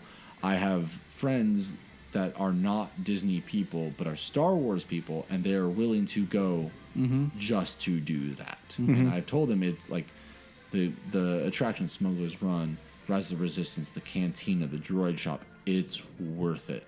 It is absolutely worth it to have that experience, to have like the themed phrasing that they gave us when we got our food, asking for the receipts as like shipping permits, and like when we went to the Droid Shop, and it was 100% themed phrasing. You had a 5-minute conversation with this guy, and it was nothing but themed phrasing. Yeah, we were talking back and forth about droids and credits and the Spire, and like he asked for your credential. credit lowering credentials. You gave him your annual pass, and then he asked for your pilot license, and you gave him your driver's license, and he said, "Oh, an off-planet land speeder license." And he never stopped wavered in 5 minutes. Yeah, and we went back and forth, and I jumped in because I'm like, well, I wanted to know how far he would go, and he never broke. And I'm like I left. I'm like, we were both like, it was beautiful, amazing. Yeah. And the work that they're putting in to get that credibility, because theme phrasing has always been a big thing, especially in those more immersive parts of the park. It's wonderful. I was very cautious. I didn't knock on it necessarily, but I was very, very hesitant, and then just experiencing it was wonderful. And anyone that was wary about it, at least check it out once. You can't knock it till you do it. Okay, excellent answer. Udi's thinking about something? I had another one I went away. I'll be right here. About Star Wars? Galaxy's Edge? If you could, if you could have go to any attractions opening day, what attraction would it be? Or what era? Yeah. That's two questions. Oh, yeah. Okay, so for any attractions opening day, which attraction would it be?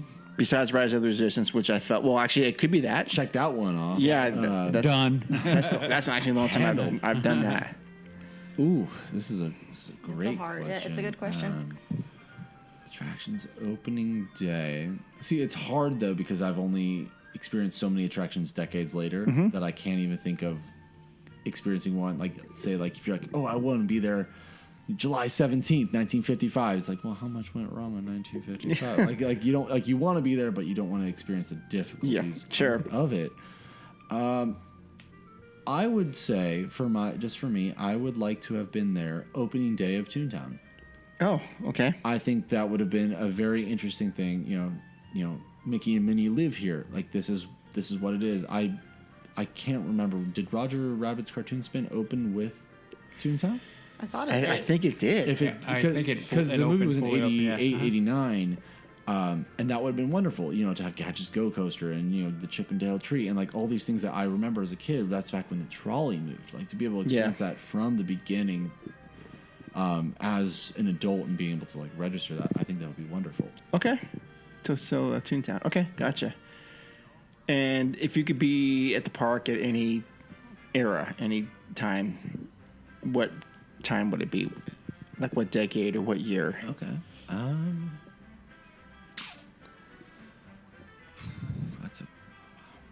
It's the same thing. Like with the 50s and 60s, it would be great, but you like knowing the technology and the attractiveness that we have now, it's a whole other level. I would say, just for, like if I could go back at the age I am right now, with all the knowledge I have right now, I would probably go back 96, 97, so that I could see the Hunchback of Notre Dame show over back by the Big Thunder Ranch, and then I could see the Hercules parade on Main Street. Oh, because you don't. Was that the Festival of Fools thing? Okay, gotcha. Okay, Hunchback's my favorite Disney movie. Oh, okay. Animated Disney movie. It makes sense. Yeah. Okay, I gotcha on that. All right. Not everyone's answer, but I don't remember those as a child. But that's a great answer. I had seen pictures of them, and I'd seen memorabilia and merchandise from them, and I would just like to see those. Yeah, like they have like the topsy-turvy day little crank machine in the little area where the Rose Gardens used to be in Fantasy. I don't know if that area has a name. Over by where Mickey's Magical Map. That's a fantasy theater or Fantasyland Theater. Is that what it's called? Or the You're talking about before. You're talking about before the castle. No, it's still left. It's still there. Before the castle. Yes. Yeah, right Mickey and the Magic Map is by Toontown. Okay, so you're talking about it's where they do the princess meet and greet, and I can't think that of thing. Called. It's the Small World Mall. You mean? No, Mark. Before the castle. Before the castle. Oh, that's Fantasy Fair. Fantasy Fair. Oh, yeah. They have the little Hunchback thing there. Yeah. That's kind of it. Okay. But I mean, to be able to see like they put effort into a major show in the park for my favorite animated film, I think would be wonderful. Oh, good. Solid answer. No, and just so I understand like the phrasing. After you went on Rise of the Resistance and you said you'd been to Paris and Walt Disney World and of course Disneyland. Yes. You said that was your favorite attraction you've been on? Of all three, yes. Your favorite? Yes. I went to, I've been to Disneyland multiple times. I went to Walt Disney World twice. Yeah. And then last year I went to Disneyland Paris. Right. And then after Disneyland Paris, I went on Rise of the Resistance. Yeah, okay. Rise of the Resistance is my favorite attraction. Okay. A close second would be the Space Mountain in Disneyland Paris. My daughters have been on that one. It's fantastic. Yes. I mean, their Tomorrowland is Discoveryland. It's right. Jules Verne, kind of steampunky. Yeah. Love it. Awesome. For obvious reasons. Yeah, for sure. See, and just for me, as I mentioned before in other shows, is that Rise of the Resistance was the best attraction I've been on. Yes. But it's not anywhere near my favorite. But it's still like the best one I've been on. If that makes sense. It's the best one I've been on. Yes. Well, you said favorite though. Oh, okay. I see the difference here. No, you know what? I'm still going to stick with it. Okay. Because when I went on the reason I love the Space Mountain in Disneyland Paris is because it's the Jules Verne vibe. But when I went on it, it was still the Star Wars, the Space Mountain. It was still Hyperspace Mountain, so it was still Star Warsy. Yeah. But I think on its own would be killer. Loved it, but no, definitely Rise of the Resistance as of right now, favorite.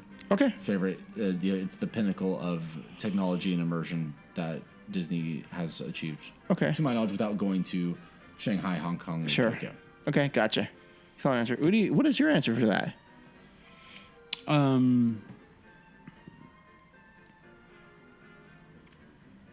I would have to qualify it a bit because it is a pinnacle. I mean, you can't argue that. For anybody who's been on it, you cannot argue that they have achieved the ability to meld interactive, immersive theming with technology. Of course. You can't. There is no way. No YouTube video does it justice when we all said it. But my nostalgia pulls me back. So I would put it right up on top. I don't know if I have a favorite. It's going to be tied with, Pirates and Haunted for their own individual vibe and feel for what they deliver. Right now, though, if you said you can only ride one, I'm going to ride that. Exactly. Only because there is nothing like it on the planet other than back in Florida. Yeah. And it's it's And who knows how twin. different that is. Yeah, and so right now I have to agree with them. It would be the best one right now I've been on, and right up there as one of my favorites. Yeah. Okay. Yeah. Don't get me wrong. I will ride Haunted every day for the rest of my Oh life. yeah. Love Haunted. That's Yeah. probably my all-time favorite attraction, from birth. But right now, favorite. Rise of Resistance for sure. Okay. Miss Jess. Same question to you. Same answer as Udi. Okay. We cannot keep on agreeing this episode. This is a very weird episode. I'm everybody. sorry. Just keep I saying don't ditto like it. the whole time. You keep answering the way that I would answer, or I keep answering the way you would answer. Oh. No more tequila. That's what it is. I'm gonna blame you for It's that. the tequila. Yeah. It's Cinco de Mayo. It is. Yeah. All right. Well, cool stuff. Mark, what's your answer? Oh yeah. Well, I haven't forgotten. no. It's okay. Yeah. I mean, I agree with you about Rise of the Resistance for everything you said. It is technically the best thing I've ever been on in my life. Now, I mean, Jess has been on Pirates of Shanghai and Tron, which I think might be slightly different. Yes. But the same level. Although, I mean, not as immersive. I mean, I don't think anything I've ever seen. They won't be as immersive. Right. I don't think. Yeah. With no knowledge of them. Yeah. I mean, Rise of the Resistance left me speechless and exactly what the heck just happened. But that being said, I mean, so I'll tell you, it's the best thing I've ever been on. But it doesn't hit me the same way as Jungle Cruise or Matterhorn does. Sure. And so those are always going to be slightly higher for me. But I mean, I'm very anxious or curious just to write it again, just to see how I feel about it again, because that whole day was fun for me. But go ahead, you say something. Oh, is that nostalgia versus the thrill? Yeah, like it's thrilling and immersive and like a ride that you just gets your adrenaline and your endorphins up. But then there's that soft space in your heart. Yeah. For going on Jungle Cruise and just hearing O2H, O2H. Well, the thing is, I still, as I mentioned before, I already know what all the gags are, but I still get a sense of wonder on that thing, and I can't quite put my finger on what it is about that particular ride and Matterhorn that a sense of wonder and curiosity about the whole thing. Even the little stupid segment when you're on the Disneyland Railroad from Main Street to New Orleans Square, Frontierland Station. Just that little segment there, I'm always hoping to find something or see something that I didn't see before. Like maybe there's another river that they haven't unlocked yet, and I'm always hoping for that. Like, we have a new river we haven't, found. Did you ever get a copy of the map? Yes, I have that. Okay, just making sure. Yeah. I just want to make sure, because I got one and I folded it up into squares so I can make it look purposely. Yeah. It's been sitting folded. I don't know where it is, but Okay. one of these days I'm going to unfold it and frame it so it looks like battle worn. Oh, yeah. Dip it in coffee or whatever. Right. I think I have two of them. The first one I got, it was a photocopy. It was on white, Xerox paper, and the map was offset. I go, this is ridiculous. Yeah.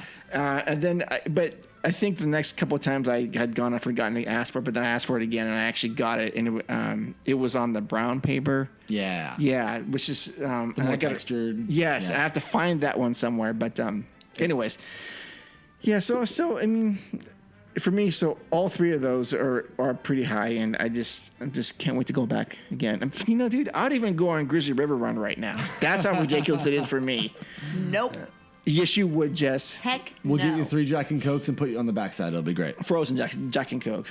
Yeah. No. What? Yeah, I wouldn't. You seriously, you would not go on that right now? No. I hate that ride. I despise I know, that but ride. given the circumstance of even if that is the only one you can ride. No. Okay. I mean, everything else is open. Would you rather go there or get drinks from that guy at the Uva bar? That was Drinks from the guy at the Uber bar. Oh, wow. Okay. he was not very polite. No. No, he's my favorite. Okay. Right on. Okay. Well, thank you for hanging out with us, Jules. You're very welcome. Thank you for having me. Of course. Oh, Jess has a question. I have one more question, just because I was just watching this video. I'm going back to masks. Oh, okay. Masks. Okay. Is this towards? Oh, masks. Masks. Okay. I'll just stay away.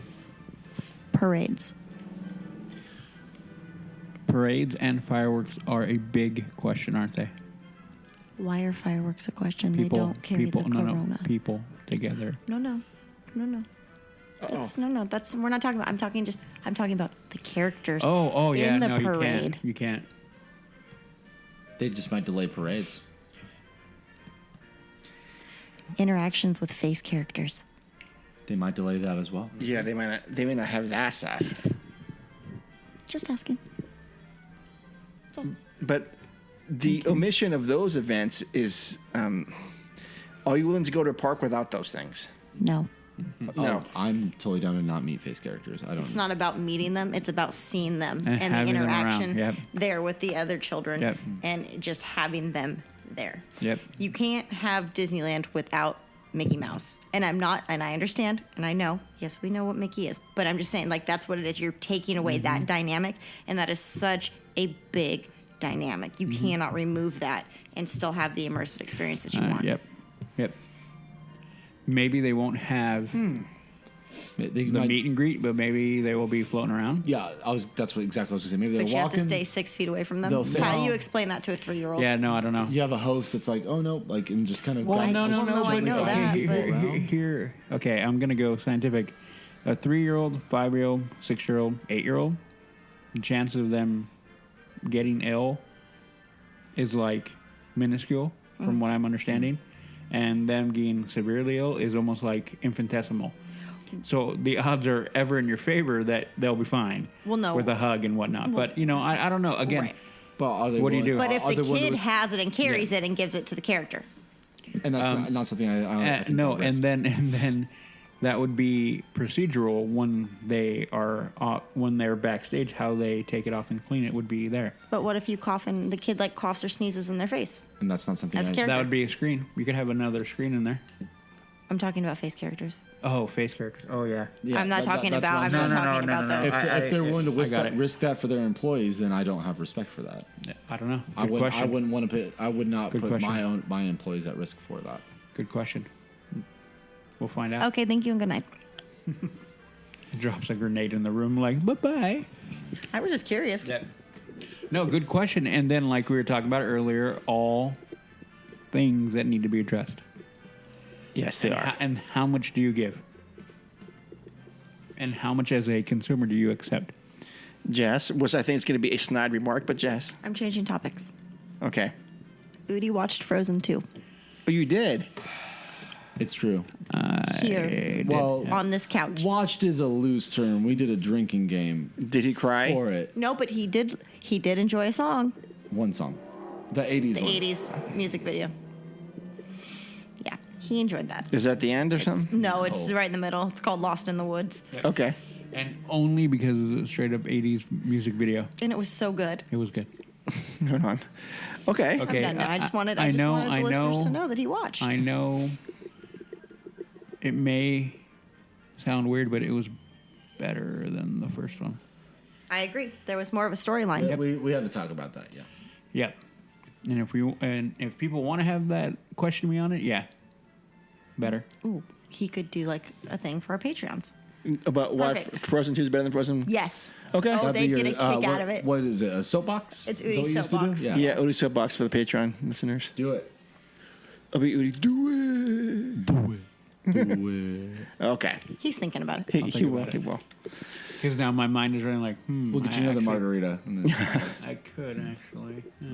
Okay. Okay. Well, that's going to wrap up episode 108. Jules, where can people find you?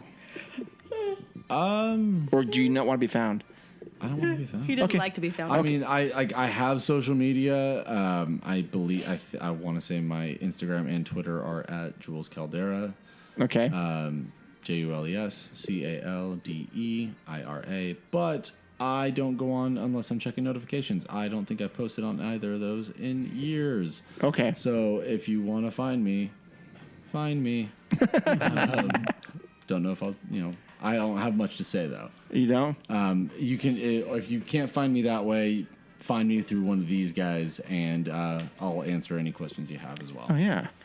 Ask Jules. Yeah, I'll start a new one. It'll be like Jeeves. I'll have like the text. It'll be Ask Jules. Okay.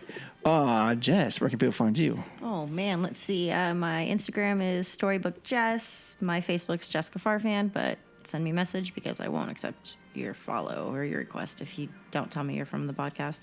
Okay. And my Snapchat code is somewhere way at the bottom of my Instagram, and I don't tweet. Okay. Udi, for more witty banter. Where can you be found? You can find me on mine, which are Twitter, Instagram, Snapchat, all HAXGOALIE, haxgoalie. And then you can find me on my other podcast show, The Mando Show, which we will be recording this weekend for the finale of the Clone Wars. And also we'll be beginning our reviews and discussions on Disney Gallery, which is the Mandalorian BTS stuff, which is we're going to sit down. I'm going to make Jules watch right now as soon as we're done. Okay. That's true. Yep. All right. Go watch it. Amazing. Amazing, along with prop culture before we go. Yes. Prop culture, another great show. Wonderful. Watch that, too. If you like trying to get another layer of what it is to work in film, great show. Both of them. Yes, it'll give you an appreciation for prop mastery, for text, for the history of it, for restoration. It's just it's such a special thing. Oh yeah, very good. And the guy Daniel, I forget his name. Daniel Day-Lewis? No, Daniel. I'm joking. Last name starts with an L, but he's a clear fan and a fan of Disney and the culture, and he's very passionate about what he does. Oh yeah, It really makes you feel at home in it. He's the host, yeah. Yes, I forget his name right now. It's I've seen Mary Poppins and I've seen Tron. Those are the first two I've seen. I haven't seen the other ones yet. I will, yeah. Okay, you can reach the show at info@leavingtodaypodcast.com or check us out on Instagram at leavingtodaypodcast.com, and that's everything else is Facebook and Twitter and stuff. So this will wrap up 108. 109, we'll have another interview coming up. We'll let you know about that through social media, I suppose, because we don't know exactly yet who it's going to be. We have a couple ideas. It could be one or two different people, but it'll be me again. Yeah, it could be Jules. Anyway, we hope you guys are doing well. Leave us a review on iTunes if you feel so inclined. Check us out on Patreon as well. Get a T-shirt if you like. Thank you so much for listening. We hope you stay safe. You guys mean everything to us, and we appreciate everything you guys do. So until then, we'll see you in the parks. Bye-bye. Bye-bye. See ya. See you real soon. Why? Because we like you. MOUSC.